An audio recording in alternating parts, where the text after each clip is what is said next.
Esse é o Ancapsu e nós vamos falar agora sobre a crise nos bancos americanos, hein? A confusão continua, tem mais banco quebrando e o Fed disse que vai bancar a coisa toda.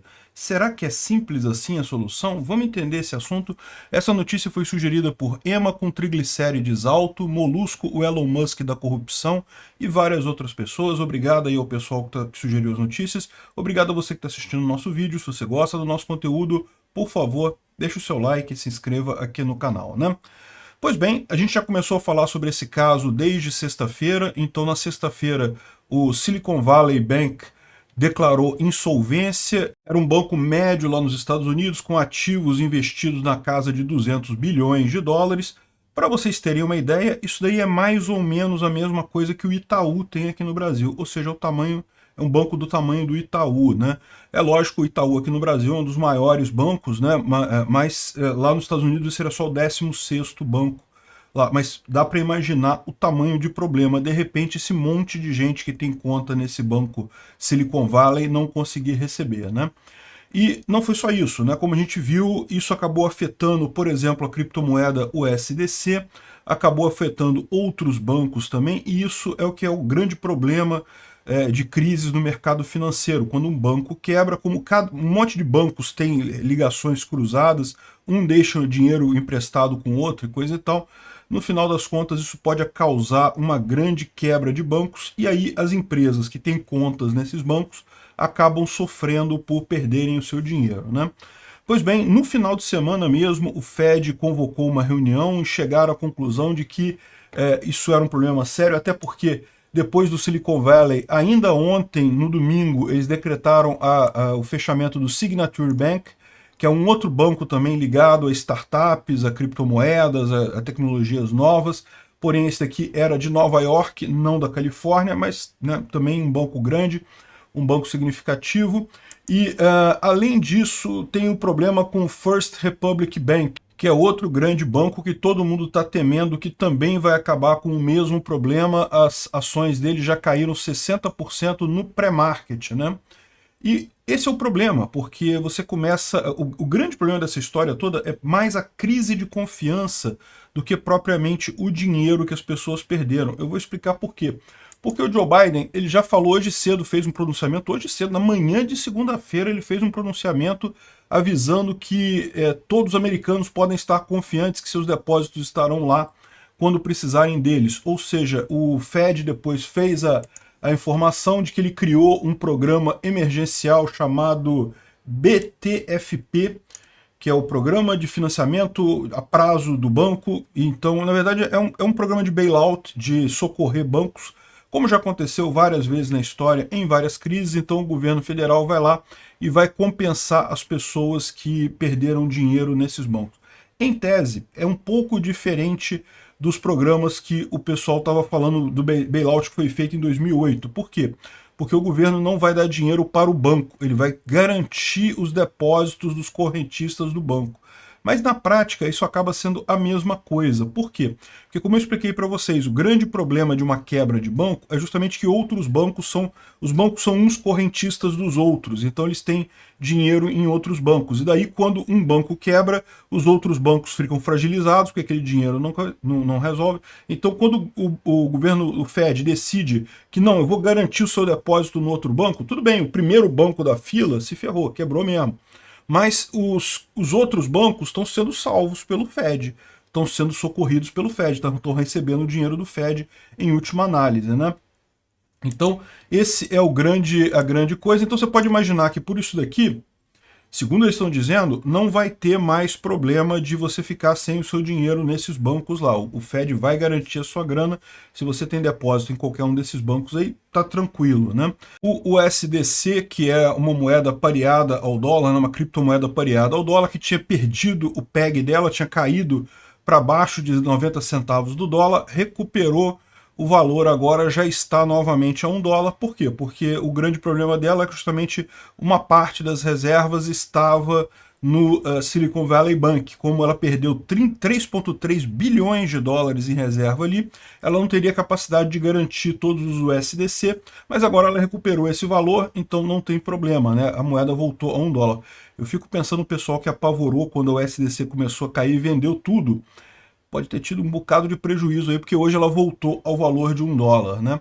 E não só isso, outras empresas também voltaram, recuperaram as ações. Por quê? Porque o Fed agora vai garantir esse negócio. Isso quer dizer que resolveu o problema, que acabou, que não tem problema nenhum? Pô, se é simples assim, é só o dólar, só o Banco Central dar dinheiro, qual que é o problema no final das contas? Na verdade, tem um monte de problema. O primeiro deles se chama inflação. O Fed, para bancar esse prejuízo todo dos bancos, ele vai ter que imprimir dinheiro, gerando dinheiro no mercado. Isso vai causar inflação, ou seja, qualquer chance da inflação reduzir nos próximos meses virou zero. E lembra a coisa curiosa, né? Porque o Banco Central subiu a taxa de juros justamente para acabar com a inflação. E agora ele subiu a taxa de juros e foi obrigado a dar dinheiro para os bancos. Ou seja, no final das contas a taxa de juros agora está alta, ainda tem um monte de outros bancos que podem quebrar por conta disso, e no entanto a inflação vai continuar, né? Vai continuar bastante alta lá nos Estados Unidos, e é provável que no resto do mundo todo, né? Voltou o SDC para o PEG, né, para paridade com $1, menos mal. Agora tem outros problemas nisso também, né? Por exemplo, vamos lembrar qual é a origem desse problema. A origem desse problema é que na época que estava com juros baixos, esses bancos compraram hipotecas e compraram títulos do Tesouro que rendiam muito pouco, porque o juros estava baixo, então esses títulos eram suficientes para manter a lucratividade deles. Quando os juros do governo subiu, o Fed aumentou as taxas de juros, o que aconteceu? Esses papéis passaram a valer muito pouco.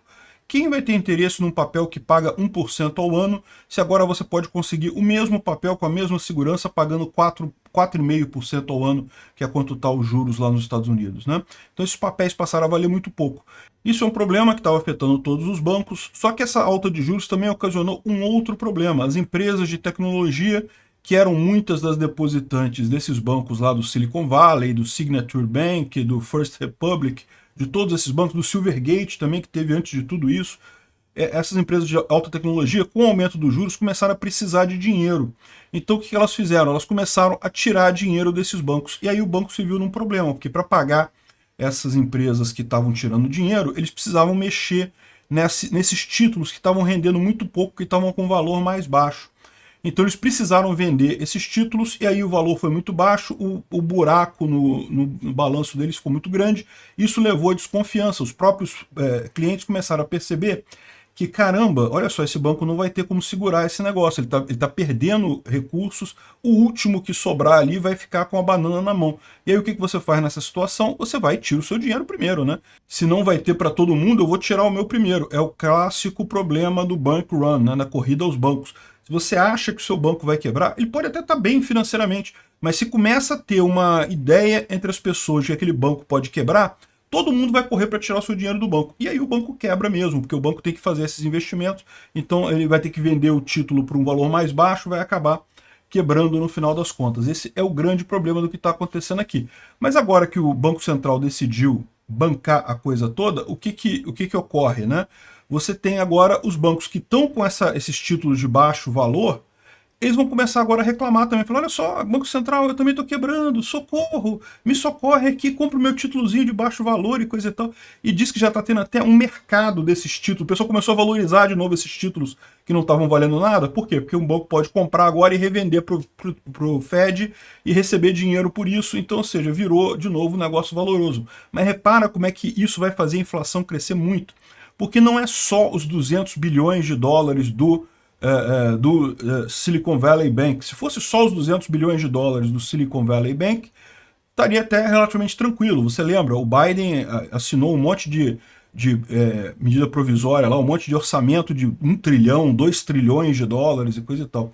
Mas aí tu pega esses 200 bilhões do Silicon Valley Bank, mais um monte de outros programas que também vão ter, um monte de outros bancos e coisa e tal, que vão levantar agora cada títulozinho desse, e isso vai gerar realmente um problema muito grande, né?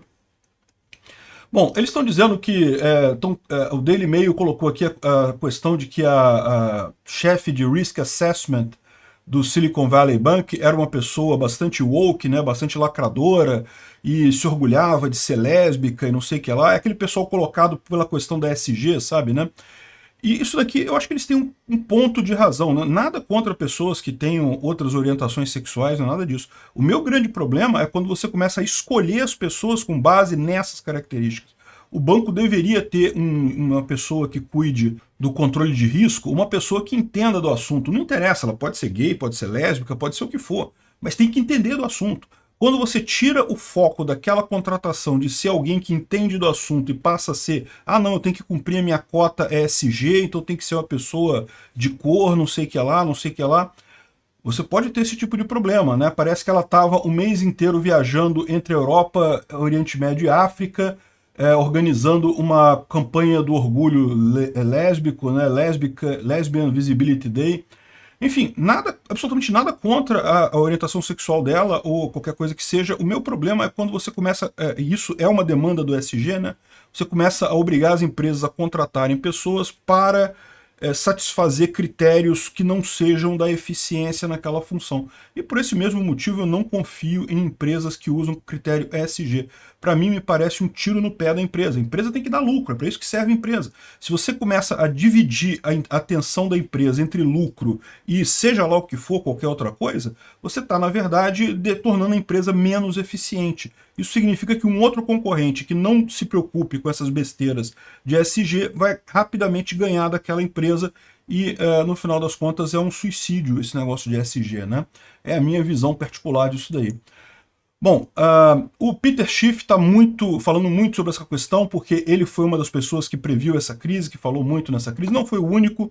Eu fiz também alguns vídeos falando sobre o Michael Burry, né, que previu também, estava prevendo também uma grande crise, inclusive há poucos dias atrás ele falou, venda qualquer coisa que você tenha de ações, né? E aparentemente ele mais uma vez estava certo sobre a crise, mas estava errado sobre a opção de vender. Por quê? Porque agora que o Fed falou que vai bancar todas as ações, né, os depósitos, isso não vai causar crise agora no mercado de ações, né? Porque agora as empresas estão com dinheiro de novo, não vai ter problema. Qual que é o problema que a gente vai ter a partir daqui? Inflação crescendo. Então, ao invés das pessoas que investiram nessas ações perderem dinheiro, quem vai perder dinheiro é toda a população de forma geral. É o que eu falo sempre, é o governo transferindo dinheiro do pobre para o rico. É o que o governo faz. O governo é o grande agente concentrador de renda, né? Eu sei que é doloroso esse tipo de coisa, mas o correto do ponto de vista ético é deixa quebrar. O cara fez investimento errado, deixa quebrar, né? Enfim, ele continua aqui, ó, todos os bancos foram idiotas o suficiente para comprar títulos do Tesouro de longo prazo e quando estava num período em que havia uma taxa muito pequena, né? E agora eles estão sendo resgatados pelo Fed. E os fundos de pensão? E as empresas de seguro? E os investidores privados que fizeram o mesmo erro? Por que eles não são socorridos pelo Fed, né? Bom, a resposta eu já expliquei para vocês. O problema do mercado financeiro é justamente essa interdependência. Se eles deixarem um banco quebrar, vão quebrar todos os bancos. As companhias de seguro podem quebrar também? Pode, mas uma companhia de seguro não tem seguro com outra companhia de seguro. Ou até tem, né, no caso de resseguro, mas é só no caso de resseguro. Então, mas não tem conta uma na outra, então não quer dizer que uma quebrando, a outra vai quebrar também.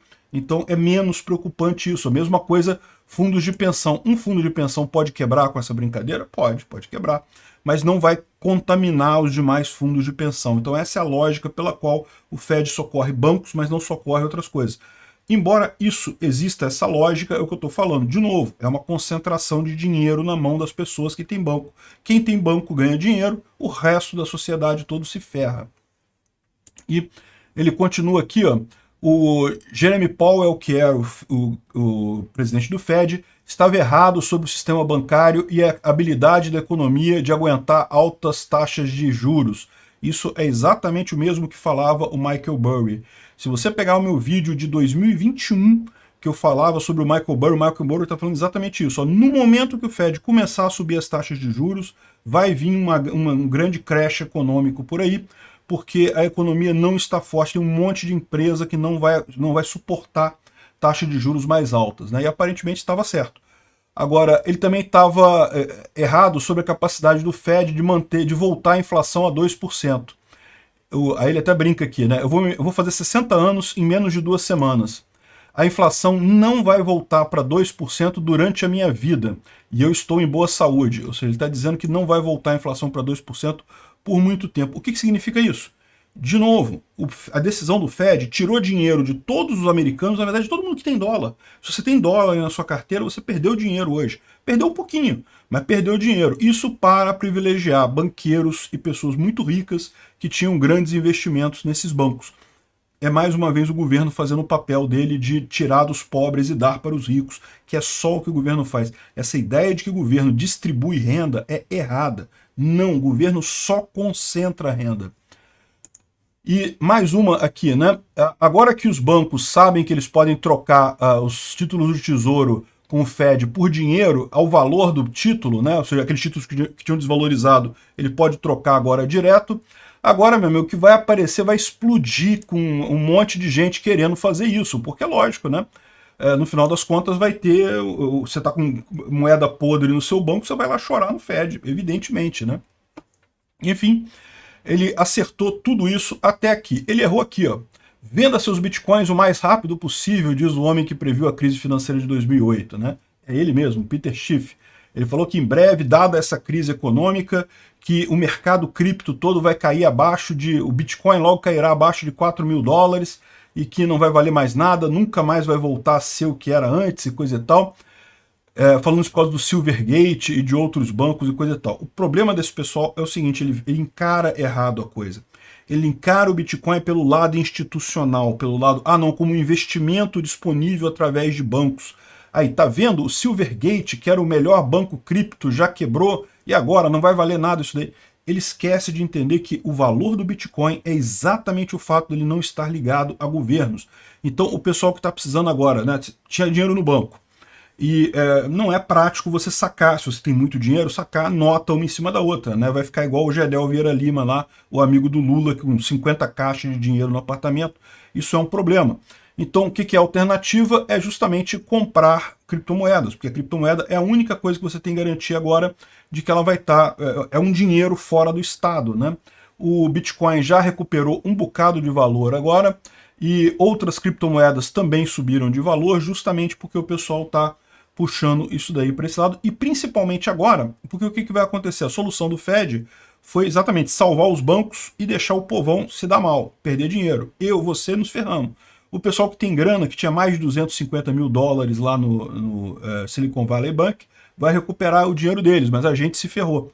Mais um motivo para você comprar Bitcoin. É um bom investimento. E lembra, a minha posição é sempre essa. Esquece outras criptos. O resto é tudo lixo. É só o Bitcoin que presta. Bom, o Donald Trump também está reclamando aqui que ele não lembra de bancos colapsando no Trump e coisa e tal. Mas eu quero deixar claro para vocês uma coisa. De fato, essa temporada de juros baixos foi um dos responsáveis por essa quebra nos bancos, porque justamente os bancos foram acumulando esses títulos, né? Então, embora eu concorde com ele, o Trump poderia ter uma política diferente de aumentar os juros, mas o fato é que o Trump tem alguma culpa nessa história também. Agora, esse tweet aqui é fundamental. Olha só, o Thomas Massie falou que acabou de sair de uma reunião de Zoom com o Fed, o secretário do Tesouro, o FDIC e os congressistas, né, os deputados e senadores americanos. E, essencialmente, o que foi perguntado lá é se havia algum programa que pudesse censurar informação na mídia social para evitar uma corrida aos bancos. Olha só como é que estão querendo botar a culpa da quebra do banco na mídia social, para você ver como é que esse pessoal do establishment está preocupado com mídia social. Porque, de certa forma, não é mentira, né? Muito desse negócio da quebra do Silicon Valley Bank veio por ruído na internet. O pessoal viu que ele estava com um balanço ruim, avisou na internet, todo mundo ficou sabendo, falou, não, vou me proteger. E daí isso causou esse problema. E o problema maior é que isso pode continuar acontecendo com outros bancos. Mas qual que é o problema aqui? O problema é a informação? É as pessoas quererem proteger o seu patrimônio? Não, o problema foi justamente a gestão monetária do Fed. Foi o Biden imprimindo dinheiro loucamente lá atrás. foi o Fed salvando os bancos à torta e à direito por aí. É isso que é o problema, não é informação. A informação, as pessoas querem saber o quanto antes, é lógico. Se você souber que o seu banco está mal das pernas, você quer saber o quanto antes isso para você ir lá sacar o seu dinheiro dele, né? Enfim, mas olha só a preocupação do pessoal, né? Outra coisa importante de lembrar aqui, eu já vi muita Roussetti comemorando por aí que, agora viu, acabou o dólar não existe mais, o dólar já era, agora vai vir o nosso mundo multipolar e coisa e tal. Esse pessoal é uma idiotice sem tamanho, né? Não, o dólar, vai ter uma crise grande no dólar? Sim, vai ter uma crise grande no dólar. Você acha que o rublo é uma alternativa melhor do que o dólar? Sinceramente. Você acha que o yuan chinês é melhor do que o dólar? Não, não é. O que vai acontecer é que de novo todo mundo vai olhar e falar, caramba, incerteza pra caramba do mercado. O que eu vou fazer com o meu dinheiro? Vou transferir para a Rússia? Não, não vai, pô.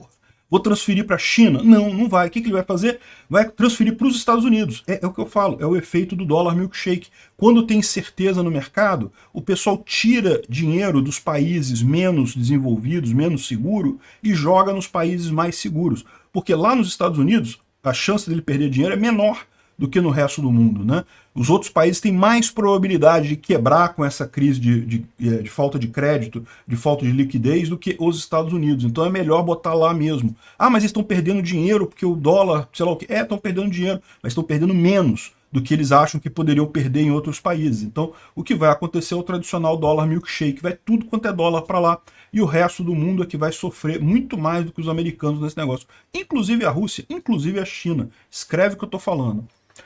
E bom, para terminar isso daqui, eu acho que é sempre importante lembrar esse tipo de coisa.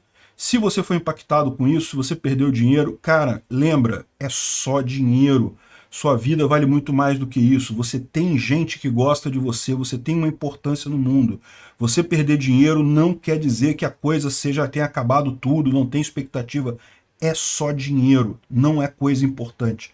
Então, por favor, se você se sentir mal, ligue para a linha de suicídio, não deixe de procurar ajuda, fale com seus amigos, fale com seus familiares, não tome decisões precipitadas, não faça nada de cabeça quente. Se você estiver na merda, perdeu muita grana, coisa e tal, toma um banho, dorme, espera um pouco, acalma, tá? Não é o fim de tudo. Obrigado por assistir o vídeo até o final. Além de curtir, compartilhar e se inscrever no canal, considere se tornar patrocinador com valores a partir de R$ 1,99. Clique no botão Seja Membro abaixo para saber as condições e vantagens de patrocinar o canal. Mais informações sobre o nosso projeto, visite nossos sites indicados na tela.